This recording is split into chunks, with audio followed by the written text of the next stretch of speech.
Rebels season for 2021.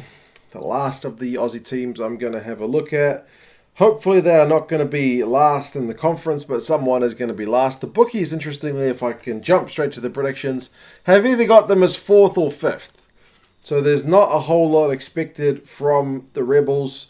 Now, as I record this video, Melbourne's in lockdown, so we are still hoping that everything kind of quick action means quick resolution to whatever outbreaks going on there at the moment. Hopefully it means the start of Super Rugby AU gets underway without any issue.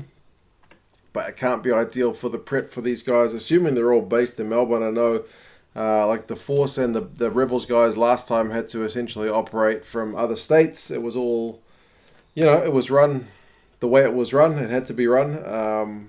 But yeah, we'll see how it goes. Hopefully it's a successful campaign for Dave Vessels and his boys, but in terms of the squads, it's one of the ones that's had maybe a bit more movement than some of the others, but I'll go through those and you guys can let me know your thoughts on some of the guys I should be looking out for, because there's a fair few guys coming through the club game over in Australia that I sure do not know. So yeah, we'll go through the squad fixtures, and I already said predictions according to the bookies anyways is 4th or 5th. 5th equal with the Force. But anyway, let's get cracking. Look into their props. They've got Fa'a Musili, who was just an outstanding player last year. Proper guy that you get excited with when you see him carrying the ball for a prop. The guy just runs like a rhino straight into traffic. It's fantastic.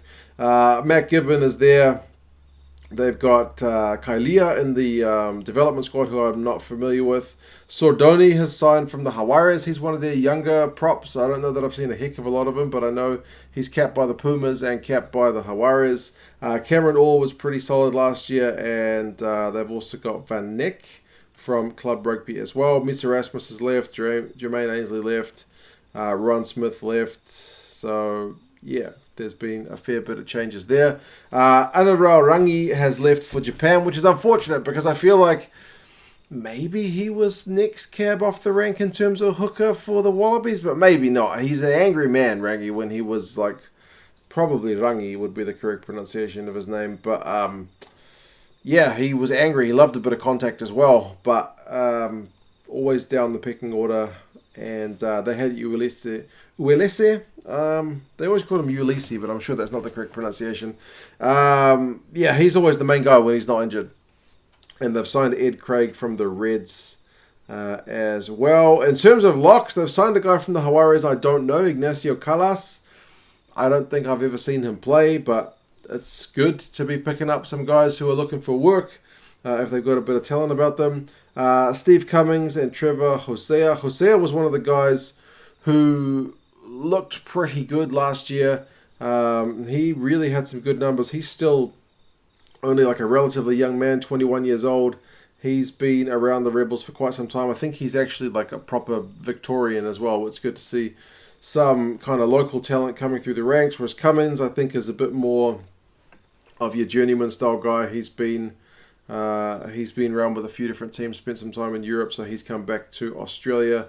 But remember, they lost Matt Phillip, although I think only kind of short term. So yeah, they are gaining one, losing one. We'll see how that works out. Loose forwards, they have lost Luke Jones and Angus Cottrell. They have signed a guy named Gerald Skelton. He's got to be related to Will, surely, but he's apparently got a Sevens background. They've still got Hardwick, Kemeny, Leota. They've still got Michael Wells, who didn't really live up to my expectations from him. When Michael Wells was with the Tars, he was always like a hard-working, like tackler, good tackles, like not always dominant tackles, but very busy with his tackling and good line-out jumper. But yeah, he was a bit lackluster last year anyway. Didn't quite hit those same straps. Remember, they got Naisarani at number 8, which is Wells' preferred position. So you probably play Naisarani and Brad Wilkin to go alongside Sione Lolosio from Club Rugby and Gerald Skelton, the couple of signings. Scrum halves, they got loads of depth. It's a pity to see Ryan Lowrens leave, the guy with the guns. Like for a scrum half, he was built like something a bit bigger. I think he would have been bench pressing some of the most weight for all those scrum halves anyway. But they've still got Frank Lamani. They've still got James Tuttle, former Reds guy. If he can stay injury free, remember he kicks goals as well. And they've also signed Joe Powell from the Brumbies. Plus they've got a couple of guys. They've got Strang and Poreo. So they've got like 5 scrum halves listed. Certainly plenty of depth there. That's one position that's going to be pretty competitive. Andrew Deegan's gone to Japan, but they've still got Matt Tamua, who's probably going to run the show at 10 for the Rebels, unless they decide to play Reece Hodge there and put Tamua at 12, but probably Tamua at 10. And they've apparently signed a couple of Gordons, Carter Gordon from the Reds and Mason Gordon from Club Rugby. So maybe that's one position they are lacking a little bit of depth, but like I said, Reece Hodge can cover virtually the whole backline, so wherever they need, he can fill in a spot. Now, midfield is maybe an area that Hodgie has to step up because they've lost both Meeks and English, which has been a mainstay of that Rebels midfield for the last couple of years. But they've still got Hodge, they've got Campbell Magnay, who's been there for a while. They've also got Lewis Holland from Sevens and a Club Rugby guy, Vudoglo. I don't know him, but yeah, we'll see how that works out. Like I mentioned, Hodge and probably Magnay 12-13. I don't know. What do you guys reckon? And outside backs, they've lost Callaway. They've lost Samisi Tupou. I believe he was a Victorian. No, he's not. He's from Brisbane. I thought Tupou was Victorian. Did he go with the Rebels Academy? I feel like Samisi Tupou has been there or thereabouts with the Rebels for ages, but never really got a whole bunch of game time, if any. But they've got Marika Corabetti. They've got Dane Hill-Petty, who are probably 2 of the 3 main picks, and then maybe Tom Pincus. They've also got Lockie Anderson from Sevens and Tonu Maipea from the Gold Coast Titans, who I don't watch enough league to be able to comment about, but hopefully he's another convert that works out well. Not quite as a big signing, I guess, as Vunivalu was for the Reds, but anyway, Dave Wessels is still in charge. He has been in charge of the Rebels for a few years now, so hoping things will click. It doesn't seem to have quite clicked quite rightly for the Rebels as yet. They've been kind of like, they had, remember, 2 good seasons with Vessels where they started off the season with a real hiss and a roar, and then they just kind of fell off the pace. They were close to some playoff spots in regular Super Rugby, but never quite managed it. So yeah, consistency across the season will be an ask for him as well, something for him to get right. In terms of the fixtures, I'm not that happy with the Rebels fixtures list.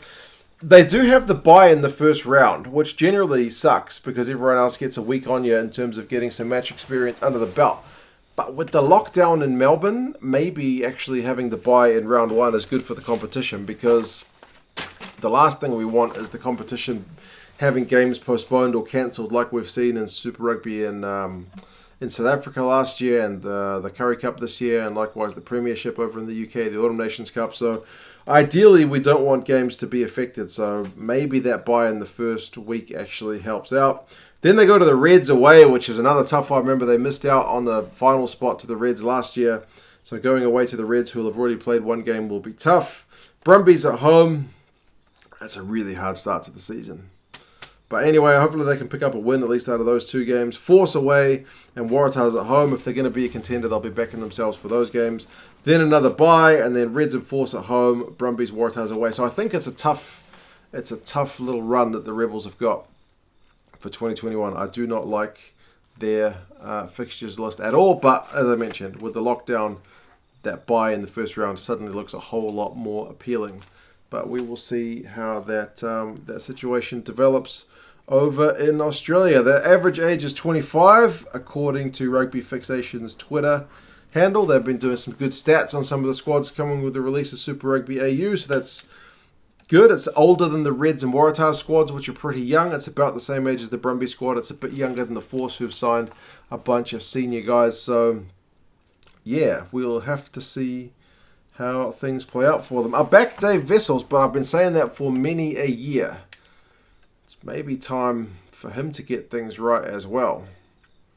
Don't know. We'll have to wait and see.